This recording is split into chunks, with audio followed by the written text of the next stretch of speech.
Hello, this is Farhana. Welcome to my kitchen. আজ আমি আপনাদেরকে খুব দেশীয় একটা খাবার আপনাদের সামনে নিয়ে এসেছি। সেটা হচ্ছে চাওয়া মাছ কীভাবে তৈরি করতে হয়। আসলে খুব মজাদার একটা রেসিপি। আশা করি অবশ্যই প্রিয়জনদেরকে নিয়ে বাসায় তৈরি করে খাবেন। সো চলুন দেখি এই শর্টকাট রেসিপিটি কিভাবে তৈরি করতে হয়। চেও মাছ রান্না করার জন্য আমি এখানে 1 কাপ পরিমাণের লাল পেঁয়াজটা নিয়েছি কুচি করা। 1 কাপ টমেটো আছে এখানে আমি 3 টেবিল চামচ রসুন কুচি নিয়েছি। কাঁচামরিচ ফালি নিয়েছি 3-4টা, ঝাল অনুযায়ী আপনারা ইউজ করবেন। এখানে জিরার গুঁড়োটা আছে 1.5 চা চামচ, মরিচের গুঁড়ো আছে 1 চা চামচ, হলুদের গুঁড়ো 1 চা চামচ, লবণ স্বাদ মতো। প্রথমে এই সব কয়টা ইনগ্রিডিয়েন্টসগুলোকে একসাথে চটকে নিতে হবে। আমি ঠিক এইভাবে করে সব কিছু একসাথে চটকে দিচ্ছি।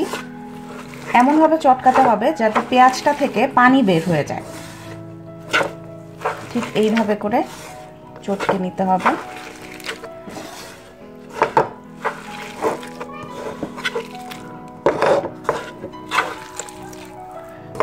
তেলটা একটু পরে দেব। পেঁয়াজ এবং বাকি সব মশলাগুলো আগে চটকে নেব ভালো মতো।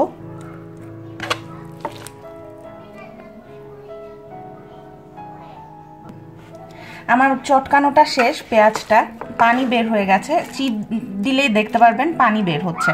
তো এমনভাবে করে চটকাতে হবে। আমি হাতের আন্দাজেই আমি পরিমাণ করে প্রায় 1/2 কাপের মতো এখানে তেল অ্যাড করে দেব।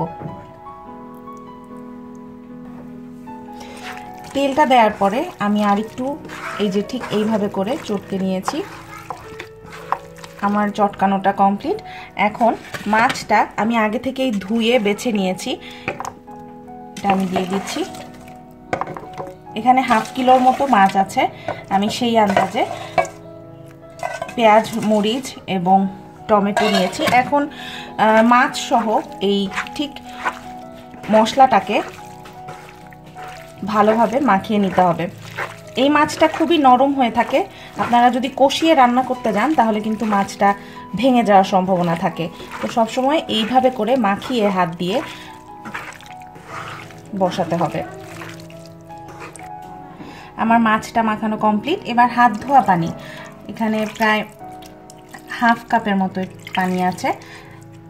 1/2 কাপ পানিটা জাস্ট এইভাবে করে মাঝখানে এরকম করে করে মাঝখানে লেভেল পর্যন্ত দিয়ে দিতে হবে। জাস্ট হাত ধোয়া। আপনারা একদম মাপ করে 1/2 কাপ পানি দিয়ে দেবেন। বেশি পানি দেওয়ার কোনো দরকার নেই, বেশি পানি দিলে ঝোল ঝোল থেকে যাবে। সো জাস্ট এরকম লেভেল থাকবে। দেখতে পাচ্ছেন মাছ এবং পানিটা একদম পারফেক্ট, একদম সমান মতো।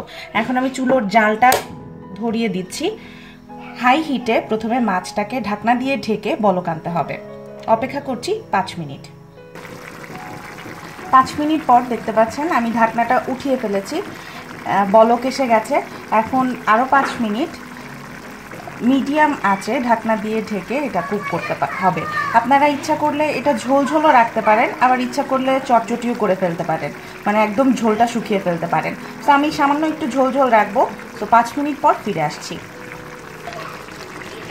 আরও 5 মিনিট হয়ে গেছে। এখন জাস্ট নামানোর আগ দিয়ে সামান্য কিছু ধনে পাতা কুচি ছিটিয়ে দেব। আরও 1 মিনিটের মতো রাখবো, তারপরে আমি চুলা থেকে নামিয়ে ফেলবো। সো ভিউয়ার্স, তৈরি হয়ে গেল খুব মজাদার একটা রেসিপি, চেওয়া মাছ। আশা করি আমার এই রেসিপিটি আপনাদের পছন্দ হয়েছে। অবশ্যই বাসায় প্রিয়জনদেরকে তৈরি করে নিয়ে খাবেন এবং আমার জন্য দোয়া করবেন আমি যেন আরও নতুন রেসিপি আপনাদের সামনে শেয়ার করতে পারি। ততক্ষণ পর্যন্ত ভালো থাকুন, সুস্থ থাকুন এবং আমার চ্যানেলটি অবশ্যই সাবস্ক্রাইব করুন। ধন্যবাদ।